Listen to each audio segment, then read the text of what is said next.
ಮತ್ತು 22ಕ್ಕೆ ನಾವು ಒಂದು ಮೀಟಿಂಗನ್ನು ಕರೆದಿದ್ದೀವಿ ರಾಜ್ಯದಲ್ಲಿ, ಹುಬ್ಳಿಯಲ್ಲೇ ಕರೆದಿದ್ವಿ. 22ಕ್ಕೆ ನಮ್ಮ ಪ್ರಮುಖರ ಮೀಟಿಂಗ್ ಆಗುತ್ತೆ. ಎಲ್ಲ ಜನಪ್ರತಿನಿಧಿಗಳ ಸಭೆ ಕರೆದಿದ್ದೀವಿ. ಎಲ್ಲ ಜನಪ್ರತಿನಿಧಿಗಳಿಗೂ ಈ ತಮ್ಮ ಮುಖಾಂತರ ಆಹ್ವಾನ ಕೊಡ್ತೀನಿ. ಯಾರು ಸಮಾಜದಲ್ಲಿ ಗುರುತಿಸ್ಕೊಂಡಂಥವ್ರು, ಸಮಾಜದಲ್ಲಿ ಮುಂಚೂಣಿಯಲ್ಲಿರೋರು, ಸಮಾಜ ಸಂಘಟನೆ ಬಗ್ಗೆ ಕಾಳಜಿ ಇರುವಂಥವ್ರು ಬರ್ರಿ, ನೀವು ಬರ್ರಿ. ಸಿ ಪಾಟೀಲ್ರ ಉತ್ತರ ಕೊಡು ಬರ್ರಿ ಅಲ್ಲಿ. ಹಾಂ, ಸುಮ್ಮನೆ ಎಲ್ಲ ಒಂದು ಕಡೆ ಪ್ರೆಸ್ ಮೀಟ್ ಮಾಡಿ ಹಿಟ್ ಆ್ಯಂಡ್ ರನ್ ಮಾಡೋದು ನನಗೂ ಗೊತ್ತೈತಿ. ಹಿಟ್ ಆ್ಯಂಡ್ ರನ್ ಮನುಷ್ಯರಲ್ಲ ನಾವು. ಏನಿದ್ರು ಸತ್ಯಾಸತ್ಯತೆ ಬರಲಿ ಹೊರಗೆ. ಯಾರು ಏನು ಮಾಡಿದ್ರು ಅನ್ನೋದು ಈ ರಾಜ್ಯದ ಜನತೆಗೆ, ಸಮುದಾಯಕ್ಕೆ ತಿಳಿಬೇಕು. ಸಮುದಾಯ ಜನ ನೋಡ್ತಾ ಇದ್ದಾರೆ, ನಿಮ್ಮನ್ನು ನೋಡ್ಯಾರಪ್ಪ.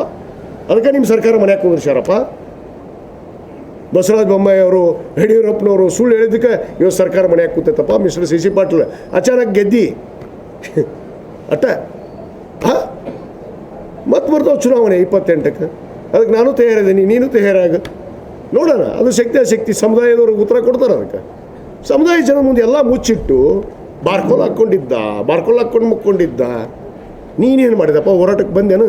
ನೀನು ಹೇಳಿದೆಲ್ಲೇ ನಮಗೆ ಬಂದು ಕುಳು ಸಮುದಾಗ ಇಲ್ಲ ನೀವು ಮಾಡಂಗೆ ಮಾಡ್ರಿ, ನಾವು ಇನ್ನೂ ಹೊರಗೆ ಬೇಡ ಅಂತೀವಿ ಅಂತ. ಅಂದ್ರೆ ಇತ್ತಾಗ ಸಾಪು ಅತ್ತಾಗ ಸಾಪು ಅಟ್ ಕಾಜಿದ್ದು ಪ್ರಭಾವಿ ಲೋಕೋಪಯೋಗ ಸಚಿವ ಈ ರಾಜ್ಯದ ಖಾತೆಯಲ್ಲಿ. ಮತ್ತು ಮಠ ಕಟ್ಟಿಬಿಡ್ಬೇಕಾಗಿತ್ರಪ್ಪ. ಮಠ ಕಟ್ಟಿಲ್ಲ, ಹಾಸಿಗಿಲ್ಲ, ಕುರ್ಚಿ ಇಲ್ಲ, ಸ್ವಾಮಿಗಳಿಗೆ ಕಾರ್ ಇಲ್ಲ, ಮತ್ತು ಕೊಡಿಸ್ಬೇಕಾಗಿತ್ತು ರೀ ಪ್ರಭಾವಿ ಸಚಿವರ.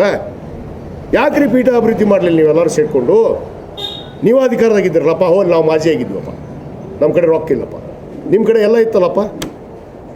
ಮಾಡಬೇಕಾಗಿತ್ತಲ್ಲ, ಕಟ್ಟಬೇಕಾಗಿತ್ತು ಮಠ ಚಂದಾಗ. ಗುರುಗಳಿಗೆ ಐಶ್ವರ್ಯ ರೂಮ್ ಮಾಡಿಕೊಡ್ಬೇಕಾಗಿತ್ತು.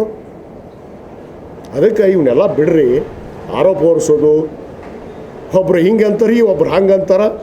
ಸ್ವಯಂ ಘೋಷಿತ ಒಬ್ಬ ಮುಖ್ಯಮಂತ್ರಿ ಅಂತಾನ, ನಾನೇ ಮುಖ್ಯಮಂತ್ರಿ ಮುಂದಿನದಂತೆ. ಇವನು ಏನು ನೆಲೆ ಐತ್ರಿ? ಹಾಂ, ಒಂದು ಪಕ್ಷ, ದೊಡ್ಡ ಪಕ್ಷ ಇವತ್ತು ಪಕ್ಷದಿಂದ ಹೊರಗೆ ಹಾಕೈತಿ. ಹಾಂ, ಹೊರಗೆ ಹಾಕಿದ್ರೆ ಇವರು ಮುಖ್ಯಮಂತ್ರಿ ಆಗ್ತಾರಂತ. ಇಂಥವ್ರು ಎಷ್ಟು ಮಂದಿ ಹೋಗಿಲ್ರಿ ಇಂಥವ್ರು ಬಾಯ ಮಣ್ಣು ಹಾಕ್ಕೊಂಡು. ಹಾಂ, ಎಷ್ಟು ಮುಖ್ಯಮಂತ್ರಿ ಆದಂಥವ್ರು ಹೋಗ್ಯಾರ. ಯಾಗಿಡೋದು ತಪ್ಪಲ್ರಿ? ಹಾಂ, ಸ್ವಯಂ ಘೋಷಿತ ನಾಯಕ, ಸ್ವಯಂ ಘೋಷಿತ ಮುಖ್ಯಮಂತ್ರಿ, ಸ್ವಯಂ ಘೋಷಿತ ಗುರುಗಳು, ನಿಮ್ಮನ್ನು ಘೋಷಣೆ ಮಾಡಕ್ಕೆ ಕೂತೀವಿ. ನಾವು ದೊಡ್ಡ್ರ ಯಾರೇ ತಪ್ಪು ಮಾಡಿದ್ರು ಕೂಡ ತಪ್ಪೇ. ಅದು ಗುರುಗಳು ಇರ್ಬೋದು, ಯಾರೇ ಜನ ಇರ್ಬೋದು, ನಾವು ಇರ್ಬೋದು. ತಪ್ಪು ಮಾಡಿದವರಿಗೆ ಅದು ಸಮಾಜ ಚಿಂತನೆ ಮಾಡುತ್ತೆ. ಸಮಾಜ ಏನು ನಿರ್ಧಾರ ಮಾಡಬೇಕು 22ಕ್ಕೆ ನಾವು ನಿರ್ಧಾರ ಮಾಡ್ತೀವಿ.